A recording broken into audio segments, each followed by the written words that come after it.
Welcome to Germany, the home of Beethoven, Handel, Mendelssohn, and Julian. Previously on Spirit, I discussed with young musician Sophie how music is a universal language that is cherished, understood, and unites people from all backgrounds, walks of life, and capabilities.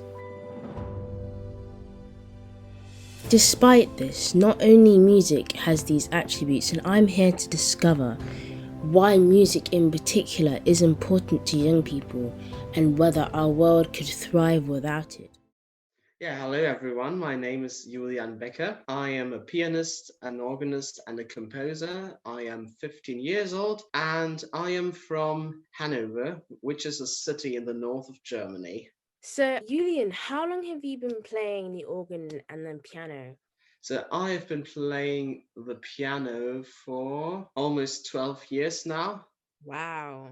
And I've been playing the organ for 3 or 4 years now, which is not that long, but usually you don't start the organ at something like 6 or 7 years because your feet and your legs are not long enough to reach the pedals. But yeah.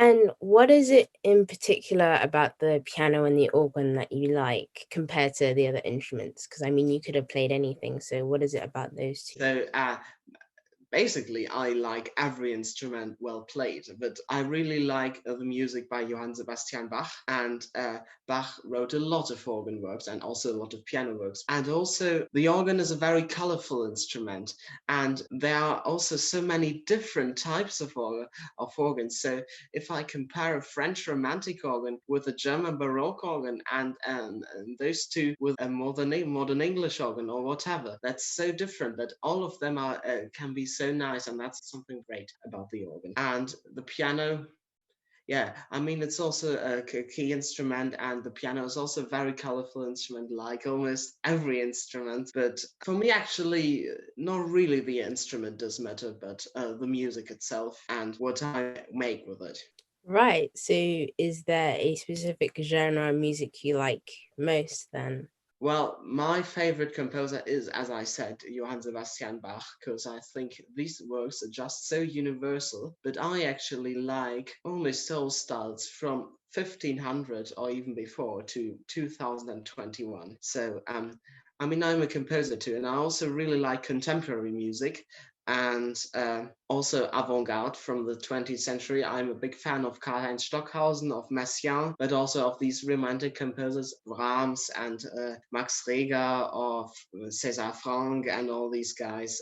This music is just great, and sometimes I think I don't need anything else. Wow, sounds like you're really passionate and can relate to it. That's great. You mentioned you're a composer, so how did you get into composing? Well, first I actually composed in a kind of Baroque style when I was 9 or 10 years old. I was so influenced by, for example, the violin concertos for one or two or three violins by Bach. And I wanted to compose an own violin concerto. And then I did that. And it went on and went on. And at some point, I just thought, no, you can't compose Baroque anymore. You have to do something individual. And then I started finding my own style. And I'm still searching. I think I'll be searching for at least the next 10 or 20 years. And I always liked composing and improvising because that's rather not an interpretation. It's really something individual and something which comes 100% from your own mind. And I think that's something very great. Wonderful, wonderful. So, where do you hope to go with all your composing and your organ playing in the future? What do you hope to achieve in your musical journey? I don't know. So I want to be a musician, but I actually don't know yet exactly what. But my plan is first to study organ in particular after school. But I'm not gonna forget all the other things like piano playing and composing. I think it's not good just to do one little thing and just to look into a tunnel. I think if you're a musician, you need to get influences from early music, from contemporary music, and from everywhere. And I think that helps you to be a better musician. Wow. How has COVID made and the pandemic made it difficult for you to pursue your dream? And how have they affected you as a composer as well? Well, actually, they So they did affect me, but not as much as other musicians, I would say.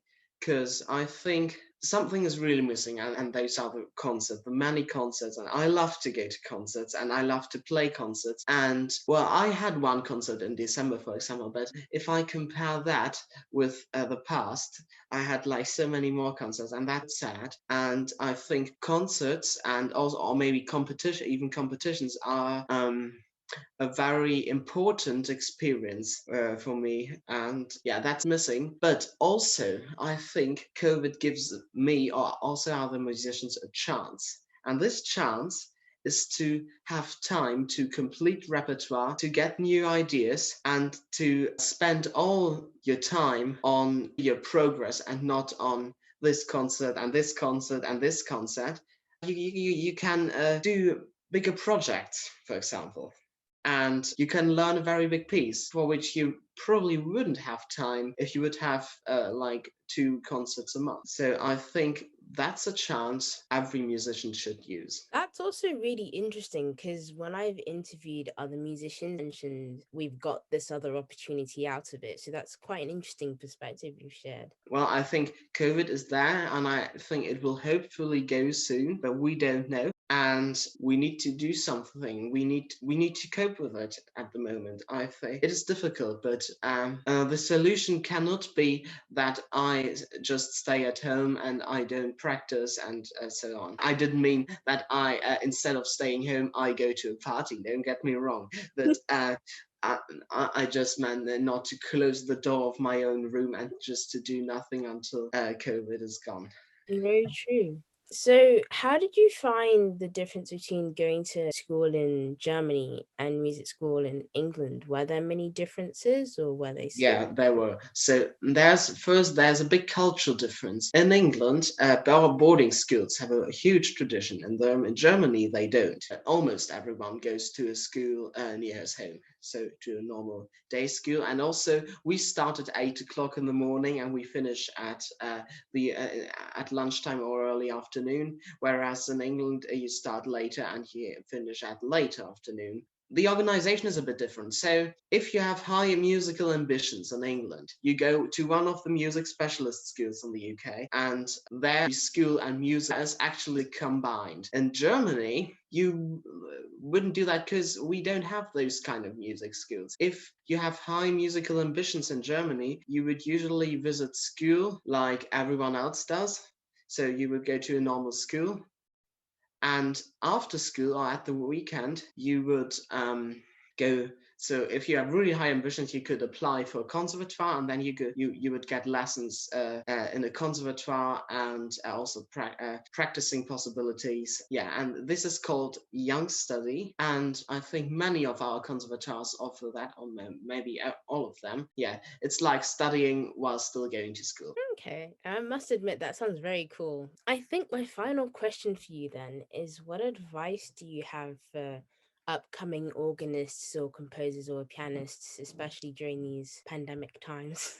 My advice is always to be open for influences from many teachers. So I don't think it's good just to go one single teacher for 10 years. And I really appreciate master classes and stuff. Yeah, just to cope with this pandemic, to do your own thing, and to be happy to be a musician, because everyone who is a musician is lucky to be a musician because it's fun. It is something very special. Music is just something very special. You can't substitute music with anything, I would say. Evidently, music is irreplaceable, but after a year without concerts, one of the fundamental cornerstones of the music industry, I want to find out how the lack of being able to play together and connect through music has impacted young musicians my age and the industry as a whole.